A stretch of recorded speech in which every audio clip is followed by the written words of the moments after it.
अस्सलाम वालेकुम नाजरीन, मैं हूँ आपकी host Sidra Naz. Welcome on our programme skin care and cure with doctor Mubashar Daha और मेरे साथ मेरे को होस्ट हैं यावर अब्बास। अस्सलाम वालेकुम नाजरीन।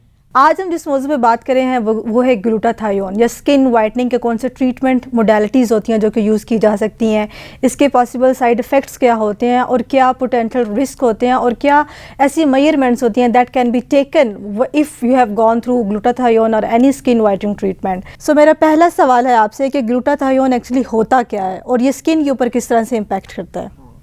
अच्छा, thank you very much miss Sidra, आपने मुझे इनवाइट किया अपने प्रोग्राम में। ये बड़ा इंपॉर्टेंट टॉपिक आज आपने डिस्कशन के लिए सिलेक्ट किया है। एक तो ये कि ग्लूटाथायोन के बारे में जो हमारी सोसाइटी में डिफरेंट किस्म के मिथ्स पाए जाते हैं। ग्लूटाथायोन एक इंजेक्शन होता है और ये कॉकटेल की फॉर्म में अवेलेबल होता है और डिफरेंट ब्रांड्स हैं जो पाकिस्तान में अवेलेबल हैं इसके, और इसमें डिफरेंट चीज़ें होती हैं। एक तो ग्लूटाथायोन इटसेल्फ होता है, उसके साथ फिर हमारे पास इसमें डिफरेंट वाइटामिन्स होते हैं, मिनरल्स होते हैं। तो ये ड्रिप फॉर्म में या इंजेक्शन फॉर्म में इंजेक्ट किया जाता है बॉडी में, और इसके फिर मल्टीपल बेनिफिट्स हैं। इसका एक बेनिफिट है जो कि स्किन ब्राइटनिंग और स्किन की टोन को इम्प्रूव करना है। बाकी अदर मैनी बेनिफिट्स हैं इसके, जिसमें हमारी इम्यूनिटी भी इंक्रीज़ होती है और हमारी बॉडी की ओवरऑल हेल्थ इम्प्रूव होती है, एंडोरेंस बढ़ती है और काफ़ी सारी चीज़ें जिसमें ये काफ़ी ज़्यादा बेनिफिशियल होता है। ठीक है, तो ग्लूटाथायोन सिर्फ हमारी स्किन वाइटनिंग के साथ लिंक नहीं है, ये हमारी हेल्थ के साथ भी लिंक करता है। जी बिल्कुल ऐसा ही है। मैंने जिस तरह बताया है कि ग्लूटाथायोन से क्या होता है कि बॉडी की इम्यूनिटी इंक्रीज़ होती है। इसमें एंटीऑक्सीडेंट्स होते हैं जो कि बॉडी में फ्री रेडिकल्स को कंज्यूम करके बॉडी की एक तो हेल्थ को इम्प्रूव करते हैं, फिर एज ए एंटी एजिंग का काम करता है, ये एज ए इम्यूनिटी बूस्टर काम करता है।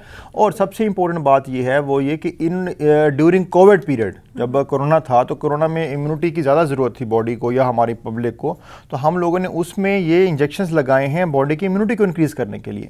तो हमारी सोसाइटी में जनरल मिथ ये है कि ग्लूटाथायोन इंजेक्शन से क्या होता है जी कि ओवरऑल हेल्थ जो है वो सफ़र होती है और हेल्थ पे इसके ऊपर बेनिफिट्स नहीं आते। इन स्पाइट ऑफ दिस जो एक्चुअल फैक्ट्स हैं वो ये है कि ना सिर्फ इसके बेनिफिट्स आपकी ब्राइटनिंग के ऊपर आते हैं और अदरवाइज़ ये है कि ओवरऑल हेल्थ को भी इम्प्रूव करता है। डॉक्टर साहब, मैं ये सवाल करना चाहूँगा, नाजरीन के जहन में सवाल होगा, एक नई चीज़ है लोगों के लिए, एक नया टॉपिक है। इसमें एक तो ये बताइएगा प्रोसीजर क्या है, यानी कितने अरसे तक आप लगाते हैं इसका? कोई जिस तरह आम तौर पर बीमारी में इंजेक्शन लगाया जाता है एक दफ़ा तो उसे आम तौर पर बंदा ठीक ही हो जाता है, क्या ये उसी तरह का इंजेक्शन है या इसका कोई मुख्तलिफ तरीक़ाकार है? 1 महीने में एक लगाते हैं, 2 महीने में, या कितने अरसे में इसका प्रोसीजर है, उसके बाद फिर आपको नतीजे मिलना शुरू होते हैं? अच्छा यावर साहब, मैं आपको बताऊं कि जो आपने पूछा कि इसका ड्यूरेशन कितना होना चाहिए, यहाँ पे हमारे लिए सबसे इंपॉर्टेंट ये है कि हम पहले इसी को डिसाइड करें कि हम ग्लूटाथायोन इंजेक्शन लगा किस पर्पज़ के लिए रहे हैं। जिस तरह मैंने आपको बताया कि अगर हम एज अ इम्यूनिटी बूस्टर लगा रहे हैं या बॉडी के एंड्योरेंस को, बॉडी की ओवरऑल हेल्थ को इम्प्रूव करने के लिए लगा रहे हैं, तो उसका ड्यूरेशन डिफरेंट होता है। उसमें single dose is very much effective. मतलब अगर आपने एक इंजेक्शन लगवा लिया, फिर महीने बाद लगवा लिया, 2 महीने बाद लगवा लिया, तो दैट डजंट मैटर। उसके लिए कोई ज़रूरी नहीं है कि आपने पूरा कोर्स करना होता है। ठीक, अगर वाइटनिंग के लिए हम लगाते हैं तो? अगर वाइटनिंग के लिए लगाते हैं तो उसके लिए पूरा कोर्स करना होता है। उसमें ये होता है कि फिर इंजेक्शन की ना डिफरेंट स्ट्रेंथ्स में अवेलेबल होता है। किसी में 2000 माइक्रोग्राम ग्लूटाथायोन होता है, किसी में 50 ग्राम होता है, किसी में 75 ग्राम होता है। तो उसके ऊपर डिपेंड करता है कि उसकी स्ट्रेंथ कितनी है इंजेक्शन की। फिर उसके अकॉर्डिंगली डिसाइड किया जाता है कि कुछ इंजेक्शन है कि जो आफ्टर 3 डेज़ लगते हैं, कुछ हैं ऐसे कि जो आफ्टर 1 वीक लगते हैं, कुछ ऐसे हैं कि जो आफ्टर 15 डेज़ लगते हैं, कुछ ऐसे इंजेक्शन हैं कि जो महीने बाद लगते हैं। तो वो डिपेंड कर रहा होता है कि उसकी स्ट्रेंथ कितनी है। फिर उसका पूरा कोर्स होता है। नॉर्मली ऐसा होता है कि 10 से 12 इंजेक्शन लगते हैं, जिससे आपको एक सर्टन मतलब जो कलर टोन है वो इम्प्रूव हो जाती है। लेकिन यहाँ पे ये बताना ज़रूरी है कि जो कलर टोन है वो ग्रेजुअली इम्प्रूव होती है। इस तरह नहीं होता जी कि आपको कोई ओवरनाइट आप गोरे नहीं हो जाते कि आपने आज इंजेक्शन लगवाया और कल आप उठेंगे तो आप गोरे हो जाएंगे। It's not like that. Gradual change आती है। और इसका एक और भी चीज़ इंपॉर्टेंट है वो ये कि ये हर किसी के ऊपर इसका सेम रिजल्ट्स नहीं आते। अब उसमें ये भी डिपेंड कर रहा होता है कि जिनका कलर ऑलरेडी बहुत फेयर है तो वो अगर लगवाएंगे तो उनकी स्किन ग्लो तो इंप्रूव हो जाएगी, लेकिन कलर में कोई इतना डिफरेंस नहीं आएगा कि वो विजिबल चेंज नजर आए। हाँ, अलबत्ता जिनका टैन कलर होता है, जिनका थोड़ा सांवला कलर होता है, उसको वो अगर ग्लूटाथायोन इंजेक्शन लगवाएंगे तो उनकी स्किन टोन भी इंप्रूव होती है, उनका कंप्लेक्शन भी फेयर होता है और वो एक विजिबल रिजल्ट भी आते हैं। तो मेरे पे दूसरा सवाल यही बनता था कि क्या सफ़ेद लोग भी इंजेक्शन लगवा सकते हैं? जी बिल्कुल, मैंने आपको बताया कि वो लगवा सकते हैं। इम्यूनिटी के लिए लगवा सकते हैं, वो स्किन ग्लो इंप्रूव करने के लिए लगा सकते हैं, लेकिन उस तरह का इसके ऊपर रिजल्ट नहीं आएगा कि हम कहें जी कि बिल्कुल आपको विजिबल चेंज नजर आए। और हम नॉर्मली ऐसा देखा है, जो हमने अपनी प्रैक्टिस में देखा है कि जिन लोगों की स्किन थोड़ी सी टैन होती है वो अगर लगवाएंगे तो उनके ऊपर कंपैरेटिवली बेहतर रिजल्ट आता है एज कम्पेयर टू दिस कि जो लोग ऑलरेडी गोरे हैं वो लगवाएं। तो थोड़ा सा आफ्टर एंड बिफोर का कंपैरिजन करना इजी हो जाता है ना? जी बिल्कुल ऐसा ही। और नॉर्मली हम करते भी ऐसे हैं कि चूंकि ग्रेजुअल चेंज आ रहा होता है, मतलब ये तो नहीं कि जी कि आप अगर आज इंजेक्शन लगवाया कल गोरे हो जाएंगे। तो इसलिए हम इस तरह क्लाइंट्स को भी कहते हैं, खुद खुद भी अपने पास रिकॉर्ड के लिए पिक्चर रख लेते हैं उनकी और बताते हैं उनको कि जी कि आप ये देखें पहले आपका कलर टोन ये थी, अब ये हो गया। वरना नॉर्मली लोग क्या समझते हैं, लोग क्या आके हमें कहते हैं कि डॉक्टर को ख़ास फ़र्क नहीं पड़ा। वो चूँकि डेली खुद को देख रहे होते हैं और ग्रेजुअल चेंज आ रहा होता है तो उनको फ़र्क तो वाकई महसूस नहीं होता उस तरह से। लेकिन तो स्टार्ट ऑफ इंजेक्शन या एंड में जब कोर्स कंप्लीट हो जाए उसके बाद अगर मवाजना करें तब उसमें बड़ा रीजनेबल डिफरेंस आ चुका होता है। डॉक्टर साहब, अक्सर अखबारात में हम देखते हैं कि वो रंग गोरा करने वाली क्रीम पहले और बाद में काफ़ी डिफरेंस नज़र आते हैं। एक तो ये बताएं, क्या इस इंजेक्शन के बाद भी ये हकीकत है कि बंदा इतना तब्दील हो जाता है कि पिक्चर में वाज़ेह तब्दीली नज़र आती है? देखिए, मैं तो आपको ये बीइंग डर्माटोलॉजिस्ट मैं तो यही सजेस्ट करूँगा कि कोई भी ऐसा काम ना करें कि जिससे आप समझें कि जो जादू हो गया है, कुछ जादुई क्रीम है या हमारा ये हो गया। इस तरह से कुछ भी नहीं होता। जो इसका ग्लूटाथायोन इंजेक्शन है, इसका पूरा मैकेनिज्म है कि जो एक रोल प्ले करता है, आपकी ओवरऑल हेल्थ को भी इंप्रूव करता है साथ और ब्राइटनिंग की तरफ भी चीज़ों को लेके जाता है। लेकिन ये मैंने बताया ना कि ग्रेजुअल चेंज आता है। अगर कोई भी ऐसी चीज़ हो कि जी आप जिस तरह से आप बता रहे हैं जी 10 दिन में गोरे हो जाएं या इस तरह की क्रीम इस्तेमाल करने, तो वो हेल्थ के लिए भी बेहतर नहीं है और आपकी स्किन के लिए बेहतर नहीं है और स्किन हेल्थ को बुरी तरह डैमेज कर देती है। तो इसलिए इन चीज़ों से अवॉइड करना चाहिए और इस चीज़ पर फोकस करें कि जो हमारी हेल्दी मतलब हमारे पास ऑप्शन हैं उसके लिए हेल्थ को सफ़र किए बगैर अगर कोई ऐसी ऑप्शन है जिसमें कम्प्लेक्शन फेयर हो चुके तो वो अडॉप्ट करना चाहिए। इसमें मैंने तो ये भी सुना है कि जो वाइटनिंग क्रीम लोग यूज़ करते हैं, although this is kind of a cheap way to अपना स्किन को लाइट करने के लिए, तो आपकी स्किन को जो वाइटनिंग प्रोडक्ट्स होती हैं आपकी स्किन के लेयर्स को थिन करती हैं? जी बिल्कुल ऐसे थिन करते हैं, क्योंकि नॉर्मली जो हमारे पास मार्केट्स में क्रीम अवेलेबल है जिसमें जो क्रीम्स आपको ओवरनाइट गोरा करती हैं या फिर बहुत जल्दी कम्प्लेक्शन को फेयर कर देती हैं, उन क्रीम्स में स्टीरॉइड्स होते हैं। तो वो स्टीरॉइड जो है वो स्किन की हेल्थ को डैमेज करते हैं और जो लेयर ऑफ स्किन है उसको थिन कर देते हैं। तो थिन होने की वजह से जो आपकी हेल्दी स्किन है वो सफ़र करती है, गोरा तो फॉर टाइम बीइंग हो जाता है। अच्छा, ये भी आपको बताऊं कि वो जो गोरापन होता है या जो कलर गोरा होता है क्रीमों की वजह से, वो सर्टन टाइम के लिए होता है। वो इस तरह नहीं होता कि परमानेंट गोरे हो जाते हैं आप, और कुछ अर्से बाद जो स्किन आपकी अच्छी हुई होती है वो फिर डैमेज होना शुरू हो जाती है। मतलब उसके जो डैमेजिंग रिजल्ट्स हैं वो कुछ अर्से बाद नज़र आना शुरू हो जाते हैं, जो क्रीम आपने इस्तेमाल की होती है उनके डैमेजिंग रिजल्ट्स हैं। अच्छा, एक और चीज़ बड़ी इंपॉर्टेंट है, वो ये है कि इसके जो डैमेजिंग रिजल्ट्स हैं वो ऐसा होता है कि ऐसा नहीं कि जी कि आपने आज क्रीम इस्तेमाल किया 15 दिन बाद आप गोरे हो गए हैं तो 2 महीने बाद उसके साइड इफेक्ट्स आना शुरू हो जाएंगे। हमने ये भी पेशेंट्स देखे कि जो हमारे पास आते हैं तो 6 साल पहले उन्होंने क्रीम इस्तेमाल की होती है, 7 साल पहले क्रीम इस्तेमाल की होती है, उसके बाद उनके फेस के ऊपर या उनकी स्किन के ऊपर उसके साइड इफेक्ट्स जो है ना वो नज़र आना शुरू होते हैं। मेरा डॉक्टर साहब इसी हवाले से एक सवाल था, वो ये था कि इंजेक्शन जो है क्या वंस इन लाइफ टाइम आपको लगाना पड़ता है तो वो काफ़ी होता है, या आपको बार बार लगाना पड़ता है तो उसमें आपका फिर रंग तब्दील होना शुरू होते हैं? देखिए, इंजेक्शन का मैंने आपको बताया कि उसका कोर्स होता है पूरा, मतलब एक सर्टन मिनिमम जो हम लगाते हैं वो 10 इंजेक्शन लगाने होते हैं। वो फिर डिपेंड करता है कि गैप कितना आएगा उसमें। नॉर्मली है कि 1 वीक टू 15 डेज़ के गैप पे ना एक इंजेक्शन लगता है, तो उसके 10 इंजेक्शंस पूरे करने होते हैं। 10 इंजेक्शन नॉर्मली मतलब हम करते हैं, तो उसमें यह है कि उसके बाद एक सर्टन चेंज आ जाता है कम्प्लेक्शन में। लेकिन उसके बाद है कि उसकी हमें फिर मेंटेनेंस डोज लगानी होती है। इस तरह नहीं है कि जो आपने सवाल किया जी कि वो लाइफ टाइम कलर गोरा हो गया तो फिर कभी फॉलो अप भी होता है, फॉलो अप उसकी मेंटेनेंस डोज लगानी होती है कि फिर वो डिपेंड करता है कि वो 2 महीने बाद इंजेक्शन लगे, 3 महीने बाद लगे, 4 महीने बाद लगे, लेकिन उसको मेंटेन करना पड़ता है। इस तरह नहीं कि जी वो फॉर लाइफ आपका कलर गोरा हो गया। तो डॉक्टर साहब, अगर जो लोग इंटरेस्टेड हैं और वो इस इंजेक्शन में चाहते हैं कि उनका रंग गोरा हो, आप उनको क्या सजेस्ट करेंगे? कौन से ऐसे प्रोसीजर हैं यानी आपके पास आने के बाद या आपके पास आने से पहले कि वो प्लान करके आएँ? देखें, जो हम लोग नॉर्मली क्या करते हैं क्योंकि इस इंजेक्शन ने जाके ब्रेक डाउन लीवर में होना होता है, हम इस तरह करते हैं कि कोई अगर ये स्टार्ट करने लगे तो उससे पहले हम उसका LFT जो लीवर फंक्शन टेस्ट है वो करा लेते हैं। वो करा के हम उसकी लीवर की हेल्थ देख लेते हैं। अगर लीवर हेल्थ बेहतर है तो ही हम ये इंजेक्शन लगाते हैं, अगर नहीं है तो फिर हम इसको स्टार्ट नहीं कराते। तो बस यही है इसकी जो प्रिकॉशंस के हैं या पहले हमने जो एहतियात करनी होती है वो ये, अगर ही लीवर टेस्ट करा लिया जाए और लीवर फंक्शन टेस्ट ठीक हो उनके तो इट्स फाइन। उसके बाद कोई ऐसी चीज़ नहीं है कि जो हमने उसका एहतियात करनी होती है। हाँ, फिर उसके बाद ये है कि जो नॉर्मल स्किन केयर है कि जिस तरह सन ब्लॉक इस्तेमाल करना है या धूप में काम जाना, वो तो केयर है ही है इन एनी केस है, अगर आप वो इंजेक्शन लगवाएं या ना लगवाएं तो वो ख्याल करने के लिए हम बताते हैं। अदरवाइज इसकी उस तरह की कोई केयर नहीं है कि जी कि आपने ये करना है या फिर ये खाना है, ये पीना है, इस तरह करना है। डॉक्टर साहब, वही सवाल के सुनने में आए कि काफ़ी एक्सपेंसिव है एक तो, दूसरा ये कि अगर एक आम आदमी जिसके अफोर्डेबिलिटी लेवल नहीं है और उसको भी गोरा होने का शौक है तो वो इंजेक्शन के अलावा उसके पास कौन सा ऑप्शन है कि वो अवेल कर सकते हैं? देखिए, आम आदमी जो आपने बात की, पहली बात तो मैं आपको क्लियर करूं कि जो हमारे एस्थेटिक्स और कॉस्मेटिक्स प्रोसीजर्स हैं वो एक्सपेंसिव हैं। दूसरी बात यह है कि ये लग्जरी है, ये ट्रीटमेंट नहीं है कि हम कहें कि आप जिस तरह से अगर कोविड में लगा रहे हैं ये वाला इंजेक्शन तो एज अ ट्रीटमेंट हम यूज़ कर सकते हैं उसको, मतलब आपकी इम्यूनिटी बूस्ट मतलब किया जाता रहा ट्रीटमेंट, किया जाता रहा है एक हद तक, ठीक है, एज अ इम्यूनिटी बूस्टर के तौर पे। लेकिन प्रॉब्लम ये है कि वो as a immunity booster once in a while लगता है। तो इसमें एक मेरा ज़मीन से एक और सवाल भी पैदा होता है, क्या ये जो वैक्सीनेशन लगी है इसमें लोगों के रंग सफ़ेद हुए? नहीं जावर साहब, ऐसा कुछ भी नहीं है कि वैक्सीनेशन का रोल और होता है और इसका रोल और होता है। आप जिस तरह से कोविड में डॉक्टर्स रिकमेंड करते थे, अक्सर आपने सुना होगा कि प्रोटीन डाइट का इस्तेमाल ज़्यादा करें, तो हम ये नहीं कह सकते कि प्रोटीन डाइट से रंग गोरा होगा। बात समझाइए आपको, इसमें होता यूँ है कि प्रोटीन डाइट आपकी इम्यूनिटी को बूस्ट करती है और प्रोटीन डाइट आपकी बॉडी के जो है ना रेजिस्टेंस कहें या फिर बीमारी से लड़ने की ताकत को बढ़ाती है। वाइटनिंग वाली पहलू नहीं था, वाइटनिंग का पहलू नहीं होता। इस तरह से जो कोविड की वैक्सीन है वो आपकी इम्यूनिटी इंक्रीज करती है और बॉडी में कोविड के खिलाफ इम्यूनिटी प्रोड्यूस कर देती है। जो वाइटनिंग इंजेक्शन है, ये जो ग्लूटाथायोन इंजेक्शन है, ये आपकी बॉडी के अंदर वैसे ओवरऑल इम्यूनिटी को इंक्रीज करता है।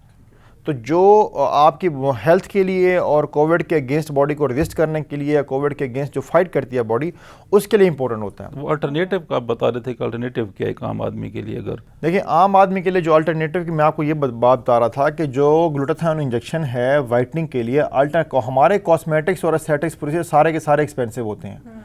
वो ऐसा नहीं होता कि इंसान बीमार होता है तो वो काम इस तरह के हमारी तरफ ये वाले प्रोसीजर कराने के लिए आता है। भी अगर फॉर एग्जांपल कोई बंदा सेहतमंद है और उसका कलर नॉर्मल है या टैन है तो वो कोई प्रॉब्लम नहीं है कि जी हम कहें कि नहीं जी आपने कलर गोरा ही कराना है।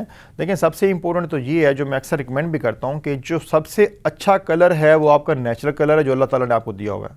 सबसे खूबसूरत आप ऑलरेडी होते हैं और उसके बाद अगर उसमें कोई चेंज चाहिए या सपोज कि उसमें चेंज इन अ सेंस कि आप उसको मज़ीद इंप्रूव करना चाहते हैं तो फिर ये वाले जो प्रोसीजर हैं ये एक्सपेंसिव हैं। आम आदमी के लिए ये है कि वो अपनी हेल्दी स्किन का ख्याल करें, धूप में ज़रा कम जाए और अगर जाए तो सन ब्लॉक का इस्तेमाल करें ताकि स्किन डैमेज ना हो और जो कलर है वो नेचुरल है वो वैसा ही रहेगा।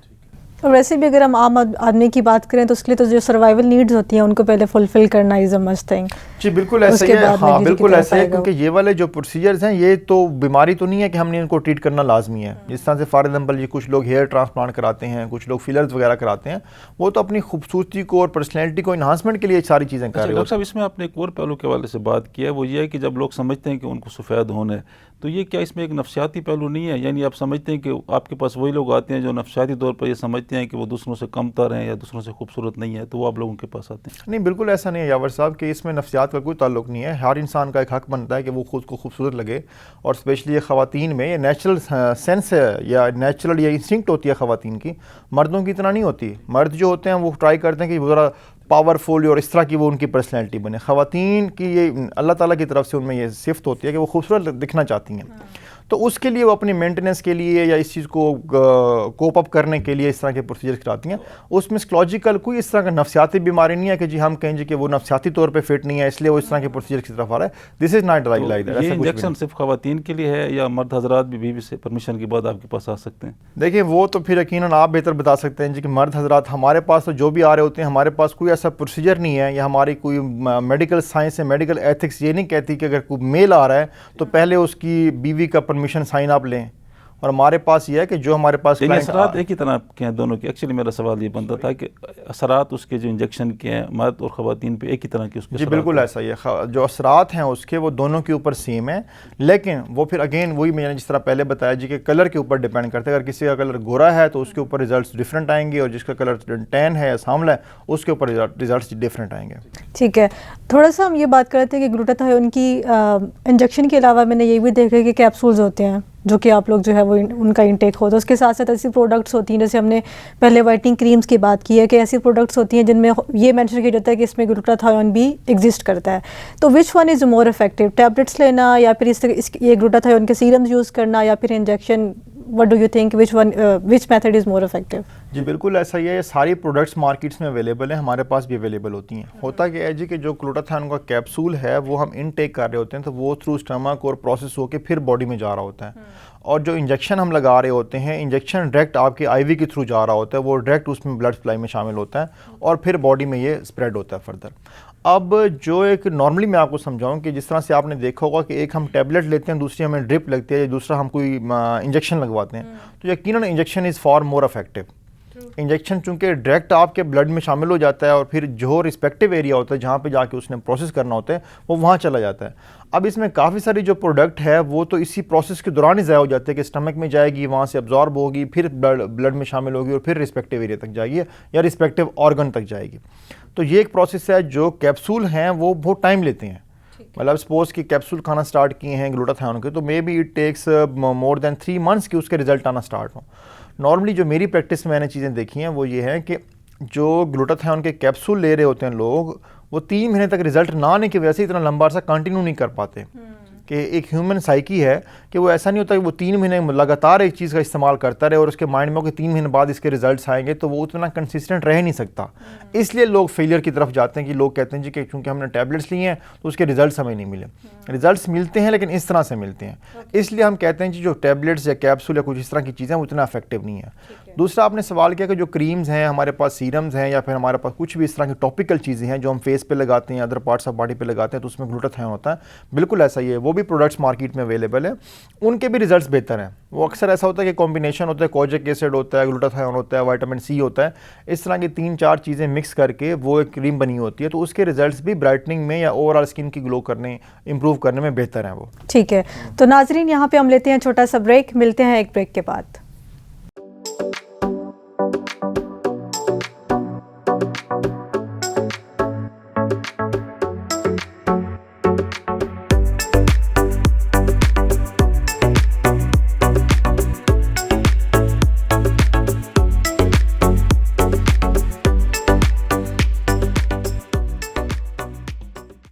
वेलकम बैक नाजरीन। डॉक्टर साहब, जो नेक्स्ट क्वेश्चन है वो ये है कि जब हम वाइटनिंग इंजेक्शन को टारगेट करते हैं किसी specific area of the body, तो उसके ऊपर डिपेंड करते हुए क्या हमारा जो कोर्स की लेंथ होती है वो भी डिक्रीज या इंक्रीज कर जाती है?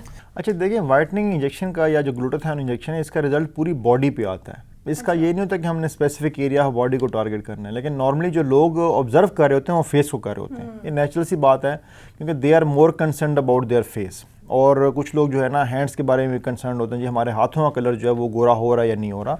अदरवाइज जो अदर पार्ट्स ऑफ बॉडी हैं उसको वो देखते तो हैं, वो नॉर्मली देख रहे होते हैं, लेकिन इतना ज़्यादा फोकस नहीं होते।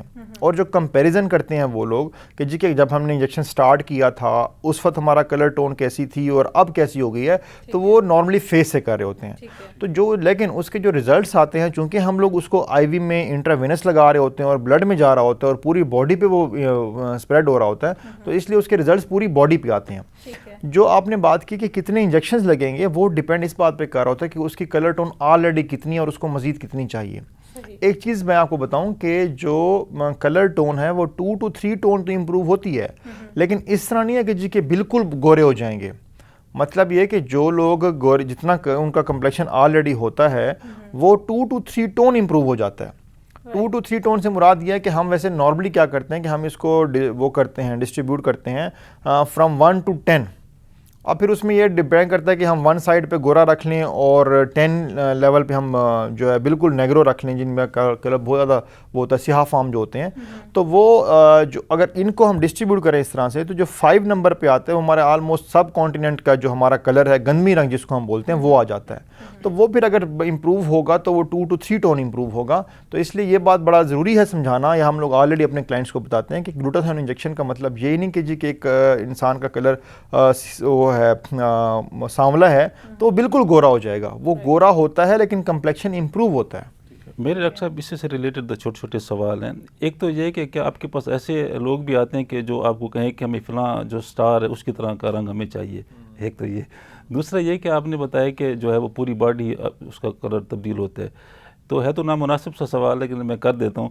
वो ये है कि ऐसा भी हुआ है कि हाथ तो सफ़ेद हो तो मुंह उसका वही पुराना रह गया हो, या उसका मुंह सफ़ेद हो तो हाथ पुराना रह गया हो?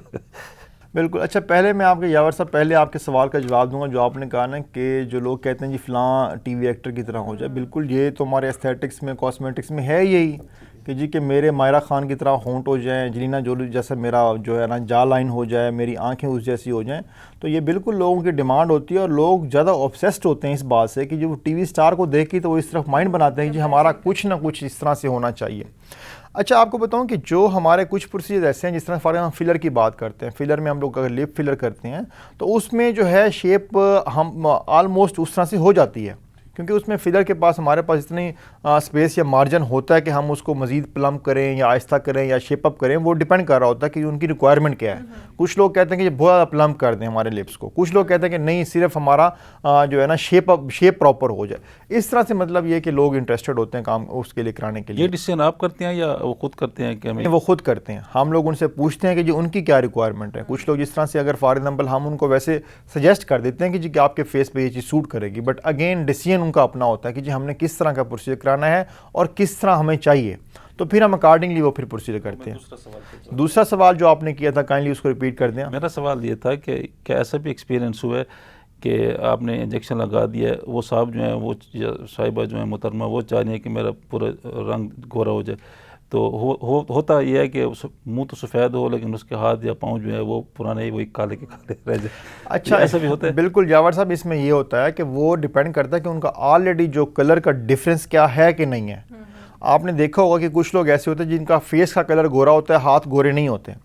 अब जब हम इंजेक्शन लगा रहे होते हैं, ग्लूटाथायोन इंजेक्शन का ट्रीटमेंट चल रहा होता है, उसमें ये होता है कि जब हम इंजेक्शन लगाते हैं तो उसमें मुंह का कलर या सपोज फेस का कलर कंप्लेक्शन भी बेहतर हो रहा होता है, अलॉन्ग विद दैट हाथों का भी हो रहा होता है।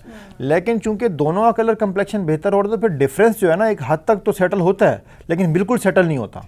मतलब अगर ऑलरेडी काफ़ी ज़्यादा डिफरेंस है तो फिर जब हम अगर हाथों को गोरा करने के लिए इंजेक्शन लगाएंगे तो साथ फेस भी गोरा हो रहा होता है मज़ीद, तो इसलिए फिर उसमें जो डिफरेंस है वो एक हद तक रह जाता है। तो इसलिए बिल्कुल ऐसा है कि काफ़ी सारे लोग आते हैं ऐसे कि जिनके हाथों का या कंप्लेक्शन बेहतर नहीं होता। नॉर्मली ऐसा होता है कि हाथों का बेहतर नहीं होता और फेस का कलर कंप्लेक्शन बेहतर होता है और हाथों का कलर कंप्लेक्शन बेहतर नहीं होता, जिसकी वजह से वो इंजेक्शन भी लगवाते हैं। फिर हम यह कि हम कोशिश करते हैं कि हम उनको साथ टॉपिकल क्रीम्स जो आपने बात की ग्लूटाथायोन क्रीम्स दे दें या कोई इस तरह की क्रीम्स दे दें ताकि उनका वो कंप्लेक्शन भी मज़ीद बेहतर हो। ठीक है, आपने सिर्फ हम लोगों की बात की, उसमें हमारे पास एग्जांपल है माइकल जैक्सन की, लेकिन उनकी जो स्किन टोन थी वो काफ़ी हद तक हम कह सकते हैं कि वो एक स्टार्क डिफरेंस सा देखने में आया कि इधर वो स्याफ़ाम है और फिर वो जो है उनकी स्किन जो होती है उनकी टोन है दैट वाज कम्प्लीटली वाइट। तो व्हाट डू यू थिंक कि वो प्रोसेस उनको कितना उसमें उनको टाइम लगा होगा? बिकॉज अकॉर्डिंग टू यू आपका सिर्फ 2 to 3 टोन तक जो है वो स्किन इम्प्रूव होती है, तो क्या डिफरेंस हुआ होगा जो माइकल जैक्सन ने अडॉप्ट किया होगा और या हमारी जो यहाँ पे आवाम है उनके लिए? अच्छा देखिए, जो माइकल जैक्सन की बात कर रही हैं ये इट वाज लॉन्ग अगो, मतलब जो हमारे एस्थेटिक्स प्रोसीजर्स हैं ये हमारे इसके बाद 2000 के बाद ज़्यादा ग्रो किए हैं, और उससे भी मैं अगर मज़ीद आगे जाऊंगा तो 2010 के बाद इसका रुझान ज़्यादा आया है। और ये सिर्फ ये नहीं कि पाकिस्तान में इसका ट्रेंड बढ़ा है, overall all over the world इसकी चीज़ का रुझान बढ़ गया हुआ है और लोग ज़्यादा कंसर्न हो गए हैं। इससे पहले आप देखते होंगे कि हम अगर इंग्लिश मूवीज़ देखते हैं या सपोज़ कि हम यूएस या किसी ऐसी जगह पे जाएँ तो देखते हैं कि लोग वहाँ के लोग अक्सर बाल डाई करा लेते हैं, उनके अक्सर जो लेडीज़ होती हैं उनके ब्राउन बाल होते हैं, तो वो उनके ओरिजिनल कलर नहीं होता, वो डाई करा लेते हैं। वहाँ पर ट्रेंड है इस तरह का। ठीक है, जो बात आप करिए माइकल जैक्सन की, उस वक्त ये था कि इस तरह के प्रोसीजर्स बहुत ज़्यादा इन नहीं थे और इसके ऊपर बहुत ज़्यादा रिसर्च नहीं हुई थी और इसके ऊपर कोई इस तरह के अप्रूव प्रोसीजर्स अवेलेबल नहीं थे। बाकी अलबत्ता यह है कि एट दैट टाइम लोग नॉर्मली प्लास्टिक सर्जरी करा के फेस की शेप चेंज कराया करते थे और इस तरह के प्रोसीजर कराया करते थे। तो इसलिए जो आप बात करिए ना कि बिल्कुल आपने चेंज करना है ऑल टुगेदर, उसमें तो फिर देखें अगर आप माइकल जैक्सन की पहले वाली शक्ल देखें तो उसमें तो फिर शक्ल में भी काफ़ी सारी चेंजेस आ चुकी हुई थी। जब माइकल जैक्सन की लास्ट जिसमें डेथ से पहले शक्ल थी, दो के कलर भी गोरा हो गया होता, लेकिन आप अगर उसके वो देखें चेहरे के नकूश देखें, फीचर ही बदल चुके हुए थे। तो इसलिए उन्होंने प्लास्टिक सर्जरी की तरफ वो गए थे। इस तरह की ऑप्शन नहीं थी कि जी हम वो उन्होंने ये इंजेक्शंस लगवाए हों और उसके बाद उनकी कंप्लेक्शन है उसकी कलर टोन इतनी चेंज हो गई हो। डॉक्टर साहब, इसी से रिलेटेड एक और सवाल था, यानी जो मिसिंग मैं समझता हूँ अभी तक हमारे डिस्कशन में मिसिंग है, क्या इस इंजेक्शन के साइड इफ़ेक्ट्स भी होती हैं? एक तो ये कि क्या ये सेफ़ है, दूसरा ये कि अगर ये सेफ़ है तो इसके बाद साइड इफ़ेक्ट्स के हवाले से भी आप प्लीज़ बताइएगा कि उसके साइड इफ़ेक्ट्स मुमकिन किस तरह के हो सकते हैं और कौन से ऐसे लोग हैं जिनको ये इंजेक्शन नहीं लगाना चाहिए। देखें, जो बात की आपने साइड इफ़ेक्ट्स की, तो साइड इफ़ेक्ट्स की तरफ अगर जाएंगे तो वो डिपेंड करता है कि आप जब ये इंजेक्शन लगवा रहे होते हैं तो उससे पहले जो हमने लीवर टेस्ट करना होता है तो वो देखना कि लीवर की हेल्थ कैसी है। दूसरी बात यह कि हमने डोज़ क्या रखनी है, ये बहुत ही इंपॉर्टेंट है कि जी कौन सी डोज़ और कौन सी स्ट्रेंथ देनी है और उसमें गैप कितना रखना है ताकि बॉडी को इनफ टाइम मिल जाए कि उसको प्रोसेस कर सके और उसकी जो कैपेसिटी वो है उसकी जो स्ट्रेंथ है उसको ऑब्जॉर्व कर सके और उसके अकॉर्डिंगली वो फर्दर रिस्पॉन्ड कर सके। अगर हम लोग फॉर एग्जांपल उसके लगाने की स्पीड को बढ़ा देते हैं, स्पीड बढ़ाने से मुराद ये है कि हम एक तो ये कि स्पीड बढ़ाना ये होता है कि इंजेक्शन स्लोली इंजेक्ट होता है। अगर ड्रिप में लगाएं या इंजेक्शन लगाएं तो वो स्लोली इंजेक्ट किया जाता है कि it takes almost 20 to 30 minutes. उसमें उस तरह से बॉडी में आहिस्ता से देते हैं ताकि बॉडी उसके ऊपर रिएक्ट ना करे। दूसरा ये होता है कि जी उसका जो गैप कितना दे रहे हैं, भी 1 वीक दे रहे हैं, 15 डेज दे रहे हैं, 1 मंथ दे रहे हैं, अकॉर्डिंग टू जो स्ट्रेंथ है या according to tolerance level of the body है, उसको देख के हमने डिसाइड करना होता है कि हमने उसमें गैप कितना देना है। थर्ड थिंग ये है कि जो आपने बात की साइड इफेक्ट की, अच्छा ये फिर पर्सन टू पर्सन वेरी करता है, मतलब ये नहीं लाजमी नहीं कि उसके साइड इफेक्ट्स किसी के ऊपर भी नहीं आएंगे। एट टाइम ऐसा भी देखा गया है कि जी कि जब ड्यूरिंग द इंजेक्शन लोगों को थोड़ा सा हार्ट बीट तेज़ होती है, कुछ इस तरह से होता है, बट अगेन हमने ये सारी चीज़ें या सारी मेजर्स करने के बाद ही डिसाइड करना होता है कि हम उनको इंजेक्शन लगाएं। और जो स्पीड हम बहुत स्लो रखते हैं, स्लो रखने का मकसद ही ये होता है कि आप अगर बॉडी फॉर एग्जाम्पल को थोड़ा सा भी रिएक्ट करती है, पैल्पिटेशन होते हैं, कुछ भी होता है, तो हम अकॉर्डिंगली उस चीज़ को सेटल कर सकें। ठीक है। और जो लोग स्मोक करते हैं या तंबाकू इनटेक करते हैं, उनका वाइटनिंग इंजेक्शन के इम्पैक्ट करने में वो प्रोसेस क्या डिले हो जाता है या फिर इट डजंट मैटर? देखें, जिस तरह से स्मोक क्या करता है, स्मोक आपकी लंग्स की हेल्थ को कंप्रोमाइज़ करता है। जब मैंने आपको बताया कि जो वाइटनिंग इंजेक्शन हैं ये आपकी इम्यूनिटी को बूस्ट करते हैं। अच्छा, वाइटनिंग इंजेक्शंस के या ग्लूटाथियोन इंजेक्शन के 2-3 और भी बड़े स्ट्रॉन्ग किस्म के बेनिफिट्स हैं। वो ये है कि आपकी ये ओवरऑल एंग्जाइटी को कम करते हैं, डिप्रेशन को कम करते हैं, स्लीप इंप्रूव करते हैं। ये वो चीज़ें जो हमने प्रैक्टिकली देखी हैं, लोग आके हमारे क्लाइंट्स आके खुद बताते हैं हमें। मैंने जिस तरह शुरू में बताया था कि एक इंजेक्शन भी इम्यूनिटी बूस्टर के तौर पे सफिशिएंट है।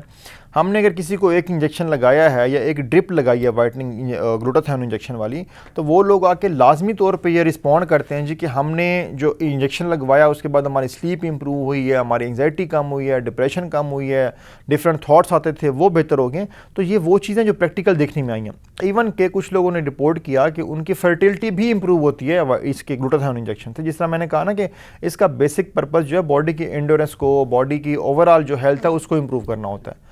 तो अब पॉइंट ये है कि जो आपने कहा ना कि इसमें जो आपका सवाल था कि जो ओवरऑल हेल्थ है या ओवरऑल जिनकी हेल्थ कंप्रोमाइज होती है उसके ऊपर कैसा इफेक्ट करेगा या स्मोकर्स के ऊपर कैसा रिजल्ट लेके आएगा। स्मोकर्स भी मतलब ये कि ये नहीं कि उसके साथ ये कोई रिएक्ट करेगा या कुछ ऐसा होगा, लेकिन जो स्मोकर्स या स्मोकिंग की वजह से हमारी इम्यूनिटी कंप्रोमाइज होती है उसको ये इंप्रूव करेगा। अच्छा, इसी तरह डॉक्टर साहब जो किडनी के पेशेंट्स हैं, आप उनके लिए सजेस्ट करते हैं कि उनको भी क्या इंजेक्शन लगाना चाहिए?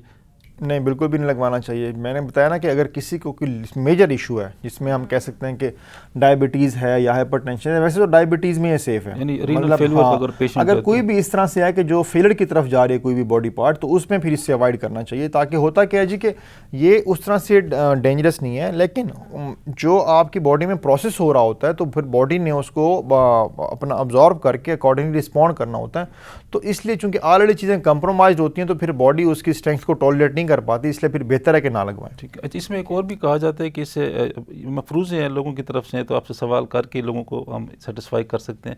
उसमें एक तो ये है कि इसके बाद जो है इस इंजेक्शन के बाद बाल गिरना शुरू हो जाते हैं, एक ये कहा जाता है। इसी तरह कहा जाता है कि बंदा मोटा होना शुरू हो जाता है। तो क्या ये मफरूज़े हैं या इसमें कुछ सदाकत भी है? नहीं, इसमें कोई सदाकत नहीं है, इसमें कोई सच्चाई नहीं है। ना इंजेक्शन के लगाने के बाद बाल गिरते हैं, ना इसके बाद ये होता है कि आपके जो है मोटा होते हैं। अलबत्ता ओवरऑल ये देखा है मैंने कि लोगों के हेयर इंप्रूव हो जाते हैं, हेयर फॉल रुकता है इससे। और दूसरा ये है कि जो मोटा होने वाली बात है, आपकी जब एंडोरेंस, आपकी विल पावर, ये सारी चीज़ें इंप्रूव होती हैं तो लोग एक्सरसाइज की तरफ चले जाते हैं, लोग वॉक करते हैं, लोग अपने जो भी काम करना चाह रहे होते हैं वो कर पाते हैं, जो कि लेजीनेस की वजह से वो इतने अरसे से नहीं कर पा रहे होते। तो इससे ओवरऑल आपकी जो लाइफ है वो हेल्दी भी होती है और खुशगवार भी होती है। ठीक है, हमने बात की थी वाइटनिंग क्रीम की। अब जो लोग उस प्रोसेस में से गुजर चुके हैं, यूज़ कर चुके हैं, और आज का प्रोग्राम देखने के बाद उनको इस चीज़ की अवेयरनेस आई होगी कि ये वाइटनिंग क्रीम तो हम लोगों को अवॉइड करना है। अब now they have use those whitening creams, तो आप मुझे बताएं कि वो ऐसी कौन से प्रिकॉशनरी मेजरमेंट ले सकते हैं कि उनके जो साइड इफ़ेक्ट्स हैं, जैसे आपने कहा कि वो 6 साल बाद भी आपको शो हो सकते हैं, तो उसको वो किस तरह से टैकल करें? देखें, उसके लिए हमारे पास फिर डिफरेंट प्रोसीजर्स और ऑप्शन हैं। वो अगर डॉक्टर के पास जाएंगे तो पहले तो मैं आपको ये बताऊं कि उनको ये क्लियर होना चाहिए कि अगर वाइटनिंग इसकी तरह की क्रीम्स आपने इस्तेमाल की हैं और स्किन डैमेज हो चुकी हुई है तो वो ठीक तो होगी लेकिन टाइम लेगी। मतलब ये नहीं कि जी कि वो जिस तरह से ओवरनाइट गोरे हो गए थे अब डॉक्टर के पास जाएंगे और 2 दिन में ही वो ठीक हो जाएंगे, ऐसा नहीं होता। तो पहली बात तो ये कि जब एक तो ये कि पहले तो प्रॉपर जो मेडिकल ग्रेजुएट हैं या जो प्रॉपर डॉक्टर हैं उनके पास जाएं, फिर दोबारा तजर्बे ना करें। फर्स्ट ऑफ ऑल ये इंपॉर्टेंट है। सेकंड नंबर पे यह है कि जब डॉक्टर के पास जाएंगे तो हमारे पास फिर डिफरेंट ट्रीटमेंट ऑप्शन हैं। हम लोग PRP कर सकते हैं, हम लोग मियोथेरेपी कर सकते हैं, हम लोग क्यू स्विच लेज़र कर सकते हैं। उसके साथ फिर है कि कुछ ओरल मेडिकेशन दी जा सकती हैं, फिर कोई टॉपिकल क्रीम्स दी जा सकती हैं। तो फिर डिपेंड करता है, उसको एग्जामिन करके उसका जो है लेवल ऑफ वो डैमेज देख के फिर हम डिसाइड करेंगे। लेकिन ट्रीटमेंट ऑप्शन मौजूद हैं। Again it will take time, ठीक हो जाएगी बट टाइम के साथ ठीक होगी। तो डॉक्टर साहब, जिन लोगों के जिस्म पे इसके ऑपरेशन की वजह से या एक्सीडेंट के बाद निशानात रह जाते हैं, तो इस इंजेक्शन के बाद क्या वो भी रिमूव हो जाती हैं या वो नहीं रहते, वो वैसे रहते हैं? देखें, अगर तो निशान जो है पिगमेंटेशन है, जिस तरह से कोई दाग बने हुए हैं, निशान हाँ, मुस्तकिल निशान जो दाग बने हैं वो हल्के से काम ज़रूर होंगे, जिस तरह से मैंने बताया ना, उनकी टोन चेंज होगी। लेकिन अगर कोई स्कार बना हुआ है, जिस तरह स्टिचेस लगे हुए होते हैं, जिस तरह से ऑपरेशन इस तरह से हुआ होता है, स्टिचेस के ऊपर इसका कोई रोल नहीं है, ना उसके ऊपर इसका वो होता है कि जी कि हम कहें कि जी स्टिचेस के ऊपर इसका कोई इफेक्ट नहीं आता कि हम कहें कि उसका स्कार काम होगा, इस तरह से कुछ भी नहीं होता। तो post procedure treatment, post procedure कोई ऐसे मेजर्स हैं कि जिनको अडॉप्ट करने से आप बेहतर रिजल्ट ले सकते हैं, या ऐसा भी होता है कि आप अपनी तरफ से तो मुकम्मल एफर्ट करते हैं लेकिन जो आप लोग आपके पास आते हैं ट्रीटमेंट के लिए वो खुद अपनी निग्लिजेंस की वजह से बेहतर रिजल्ट नहीं ले सकते, ऐसा भी है? जी बिल्कुल ऐसा ही है। पहले तो मैं आपको बताऊं कि जो प्रोसीजरल प्रिकॉशंस हैं या एहतियात है वो ये है कि एक तो ये कि हमने स्पीड उसकी स्लो रखनी होती है ताकि देखा जाए कि बॉडी जो है वो रिएक्ट तो नहीं कर रही। सेकंड नंबर पे जब इंजेक्शन कंप्लीट हो जाए उसके बाद ही 5 से 10 मिनट तक हमारे जो क्लाइंट्स हैं या पेशेंट्स हैं हम उनको कहते हैं कि आप अभी ना उठें अपने उससे काउच से, ताकि वो जो अगर फॉर एग्जाम्पल फ़ौरन से उठेंगे तो ऐसा ना हो कि जी कि वो इस चीज़ को टॉलरेट ना कर पाएँ। तो इसलिए हम ये एक तो प्रिकॉशंस लेते हैं। दूसरी बात यह है कि जो आपने बात की है जी कि वो उसका अगर सपोज़ के रिज़ल्ट नहीं आया या फिर किसी के ऊपर अच्छा रिज़ल्ट आता है, किसी के ऊपर इतना अच्छा रिज़ल्ट नहीं आता, होता क्या है जी कि ये पर्सन टू पर्सन वेरी करता है। दिस इज़ एब्सोल्युटली ट्रू कि जी कि अगर इंजेक्शन लगवाया है, मे बी आप लगवाएं, आपके ऊपर बहुत अच्छा रिजल्ट आ जाए, मेरे ऊपर बहुत अच्छा रिजल्ट ना आए, ये पर्सन टू पर्सन वेरी करता है और फिर अकॉर्डिंगली फिर देख के ना हम बताते हैं। हाँ, लेकिन ये कि मोस्टली लोगों के ऊपर रिजल्ट आ जाता है। फिर दूसरी बात वो जो मैं पहले रिपीट कर चुका हूँ कि जो गोरे लोग हैं उसके ऊपर रिजल्ट डिफरेंट आएगा कि स्किन ग्लो करेगी, जो सांवले लोग हैं उनका कलर बेहतर होगा, कंप्लेक्शन बेहतर होगा और स्किन एक हद तक गोरी होगी। तो ये मतलब चीज़ें हैं जो डिफरेंट हैं उन चीज़ों में। Thank you so much doctor Mubashir इस अपने टाइम के लिए। नाज़रीन, उम्मीद करती हूँ कि आज का प्रोग्राम आपको पसंद आया होगा। मिलते हैं एक और प्रोग्राम के साथ। अल्लाह हाफिज़।